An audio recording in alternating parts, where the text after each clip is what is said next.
సొంతమైనట్టు తెలుస్తోంది తాజాగా. ఎందుకంటే భారతీయ జనతా పార్టీకి ఉన్న 10 స్థానాలు ఏవైతే ఉన్నాయో వాటిని అలాగే ఉంచుతూ తెలుగుదేశం పార్టీ వేరే స్థానం కేటాయించడం. అంటే భారతీయ జనతా పార్టీకి ఇప్పుడు ఒకవేళ అనపర్తి స్థానం తెలుగుదేశం పార్టీకి తీసుకున్న 10 స్థానాల్లో 9 అవుతాయి కాబట్టి ఆ స్థానం బీజేపీకి కేటాయించే ఆలోచన.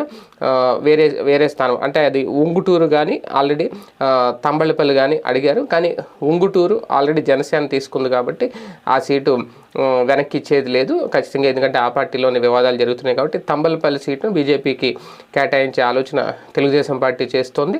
అంటే మ్యూచువల్ అండర్స్టాండింగ్, ఇచ్చిపుచ్చుకునే ధోరణి. ఏది ఏమైనా మొదటి నుంచి కూడా, ఎందుకంటే ఫస్ట్ లిస్ట్లోనే నల్లమిల్లి రామకృష్ణారెడ్డి గారి పేరు ప్రకటించేశారు తెలుగుదేశం పార్టీ అభ్యర్థి అని. ఆయన ప్రచారం కూడా చేసుకుంటూ వెళ్ళిపోయారు. ఇప్పుడు ప్రచార పర్వం కూడా కొనసాగిస్తున్నారు. నిన్నటితో అక్కడ ప్రచారం కూడా ముగిసి భవిష్యత్ కార్యాచరణ ఏంటి అనే దాని మీద కూడా ఆయన కార్యకర్తలతో చర్చించిన నేపథ్యంలో అధిష్టానం వాళ్ళకి ఇచ్చిన హామీ కానీ